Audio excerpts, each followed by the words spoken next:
Bulletin లో మరో breaking news. Palnadu జిల్లా గురజాల నియోజకవర్గం పిడుగురాళ్ల మండలం కొత్త గణేష్ పాడులో తీవ్ర ఉద్రిక్తత నెలకొంది. పోలింగ్ సందర్భంగా నిన్న కొందరు వైసీపీ కార్యకర్తల ఇళ్లను టీడీపీ నేతలు కూల్చేశారు. దీంతో మహిళలు రాత్రంతా గుడిలో తలదాచుకున్నారు. అటు తమ శ్రేణులను పరామర్శించేందుకు వెళ్లిన గురజాల ఎమ్మెల్యే కాసు మహేష్ రెడ్డి, నర్సరావుపేట ఎంపీ అభ్యర్థి అనిల్ కుమార్ యాదవ్ కాన్వాయ్పై కొందరు టీడీపీ కార్యకర్తలు రాళ్లు రువ్వారు.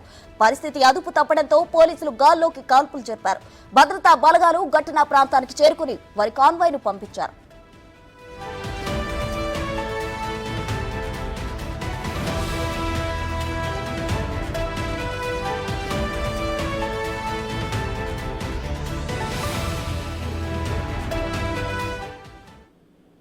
మరిన్ని వివరాలు మా ప్రతినిధి సాయి శంకర్ అందిస్తారు. సాయి శంకర్, చెప్పండి. అయితే గురజాల నియోజకవర్గంలో ఉద్రిక్తత నెలకొంది అని చెప్పొచ్చు. అటు టీడీపీ శ్రేణులు వైసీపీ కార్యకర్తలపై దాడి చేశారు అని వైసీపీ కార్యకర్తలు ఆరోపించడం జరిగింది. ఓవరాల్ డీటెయిల్స్ ఏంటి?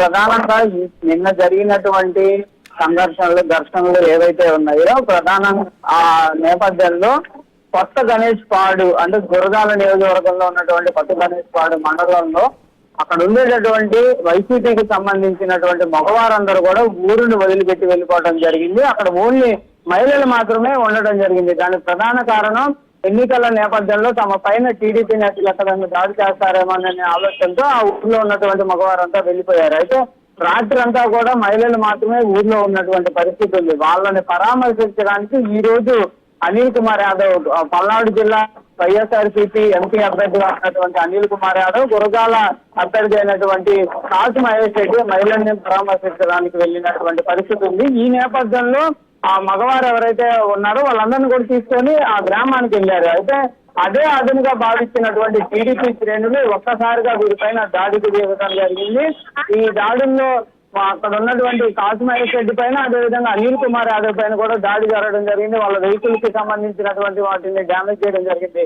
ఇదంతా కూడా ఊహించిన పరిణామం నేపథ్యంలో వాళ్ళు ఒక్కసారిగా పొలాల గుండా కూడా తాము పారిపోయినటువంటి సిచ్యువేషన్ కనపడుతున్నటువంటి పరిస్థితి ఉంది. పొలాల్లోకి అక్కడ ఉన్నటువంటి స్థానికంగా వైసీపీ నేతలందరూ కూడా అటు మహేష్ రెడ్డిని, అదేవిధంగా అనిల్ కుమార్ యాదవ్ని గబగబా తీసుకెళ్లినటువంటి సిచ్యువేషన్ అక్కడ ఉంది.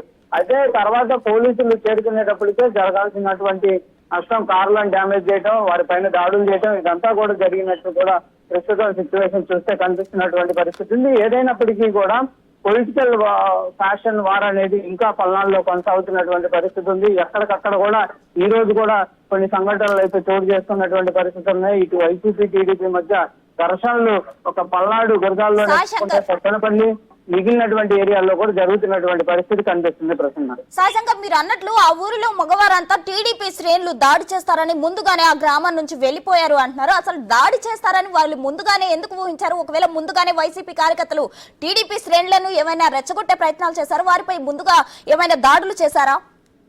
అంటే ప్రధానంగా ఈ పల్నాడు జిల్లాకు సంబంధించి ఫ్యాషన్ రాజకీయాలు అనేది కంపల్సరిగా ఈ పొలిటికల్ పోలింగ్ ఉన్నటువంటి డే కానీ ముందు రోజు కానీ ఘర్షణలు చోటు చేసుకుంటాయి. కొన్ని మండలాల్లో బలంగా టీడీపీ ఉంటుంది, కొన్ని మండలాల్లో వైసీపీ బలంగా ఉండేటటువంటి పరిస్థితి కనిపిస్తుంది. వైసీపీకి సంబంధించి బలంగా ఉన్నటువంటి రెంటాల గ్రామంలో కూడా నిన్న టీడీపీ శ్రేణులు భయానికి గురవుతూనే వాళ్ళు అక్కడికి పోలింగ్ ఏజెంట్లుగా వెళ్ళినటువంటి పరిస్థితులు ఉన్నాయి. అదే విధంగా ప్రస్తుతం జరిగినటువంటి కొత్త గణేష్ పాడు మండలం ఏదైతే ఉందో అక్కడ ఉన్నటువంటి గ్రామాల మొత్తంలో కూడా టీడీపీకి బలమైనటువంటి క్యాడర్ ఉన్నట్లు కూడా టీడీపీ వర్గాలు, ఇటు వైసీపీ వర్గాలు కూడా చెప్తున్నాయి. అందుకే వైసీపీ పైన కంపల్సరీగా వాళ్ళు ఎక్కడ దాడి చేస్తారనే విధంగా ముందుగానే ఊహించాము అనే విధంగా కూడా వాళ్ళు చెప్తున్నారు.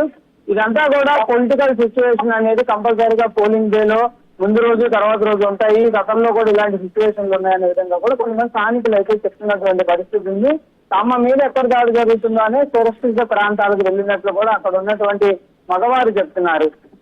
ఏదైనప్పటికీ మాత్రం అనుకున్న పథకం ప్రకారం కంపల్సరీగా వీళ్ళు వస్తున్నారని తెలుసుకున్నటువంటి అదులోనే ఈ దాడులు జరిగాయనే విధంగా చెప్తున్నారు. అయితే ఇక్కడ ఓన్లీ టీడీపీ శ్రేణులే దాడి చేశారా, వైసీపీ శ్రేణులు కూడా ముందుగా దాడులకి ప్లాన్ చేస్తున్నారా అనే దానికి సంబంధించి దానిపైన కూడా కొంత విచారణ అయితే జరుగుతున్నటువంటి పరిస్థితి ఉంది. ఎందుకంటే టీడీపీ వాళ్ళపై కంచుకోట ఉన్నప్పటికీ వైసీపీ శ్రేణులు కూడా కొన్ని ప్రాంతాల్లో దాడులు చేశారు కాబట్టి ఈ సిచ్యువేషన్ లో కంపల్సరిగా ఒకరిపై ఒకరు దాడులు చేసుకునేటటువంటి ప్రభావం ఉంటుంది కాబట్టి ముందుగా పోలీసులు కూడా కొంతమందికి సూచనలు చేసినట్టు తెలుస్తుంది. అంటే మీరు ఇక్కడ ఉండొద్దు, కంపల్సరిగా సురక్షిత ప్రాంతాలకు వెళ్ళండి అనే విధంగా పోలీసులు కూడా కొంతమందికి సూచనలు చేసినట్లు కూడా తెలుస్తుంది. అందుకే వాళ్ళు అక్కడ నుంచి తరలి వెళ్ళినట్టు తెలుస్తుంది. అయితే అక్కడ ఒక మహిళలు మాత్రమే రాత్రి అంతా కూడా అక్కడ కరెంటు లేకుండా చీకటి గదుల్లో ఉండటం అనేది ప్రస్తుతం అయితే చర్చాంశనీయంగా మారినటువంటి పరిస్థితి ఉంది. ఎందుకంటే పొలిటికల్ గా సిచ్యువేషన్లు అనేక ప్రాంతాల్లో మారాలని చూసినా కూడా పల్నాడు జిల్లాలో ప్రస్తుతం 2 రోజులుగా జరుగుతున్నటువంటి ఈ సంఘర్షణలన్నీ కూడా పరిశీలిస్తే ఇంకా పాత యుగంలోనే ఉన్నాయా గ్రామాలు అనే విధంగా కళ్ళకు కట్టినట్లు కనపడుతున్నటువంటి పరిస్థితి ఉంది. ఎందుకంటే ఎప్పుడో చిన్నప్పుడు వాళ్ళ సిచ్యువేషన్లు చూసాము, కానీ ఇప్పుడు ఉన్నటువంటి పరిస్థితులు ఇలాంటి చూస్తున్నాం అనే విధంగా కూడా కొత్త ఓటర్లు కూడా చెప్తున్నటువంటి పరిస్థితులు కనబడుతున్నాయి. రాత్రంతా చీకట్లో ఉండటం, మహిళలే ఉండటం, మగవారు లేకుండా ఉండటం, ఇవన్నీ కూడా ప్రస్తుతం పల్నాడు జిల్లాలో ఇప్పుడు చూస్తున్న వారికి కొత్తగా కనబడుతున్నటువంటి పరిస్థితి అయితే కనబడుతుంది. కానీ ఊహించని పరిణామాల నేపథ్యంలో ఒక ఎంపీ అభ్యర్థి, అంటే ఆయన ప్రస్తుతం సిట్టింగ్ ఎమ్మెల్యేగా కూడా ఉన్నారు, అదేవిధంగా కాశ్మీర్ రెడ్డి కూడా సిట్టింగ్ ఎమ్మెల్యేగా ఉన్నారు, గన్మ్యాన్లు ఉన్నారు, అన్ని ఉన్నప్పటికీ కూడా పక్కా ప్రణాళికగా ఈ దాడి జరగడాన్ని చూస్తే కూడా ఇంకా ఈ 2-3 రోజులు ఈ సంఘటనలు కంపల్సరీగా కొనసాగేటటువంటి అవకాశాలు అయితే స్పష్టంగా కనిపిస్తున్నటువంటి పరిస్థితి ఉంది. Right Sai Shankar, thank you.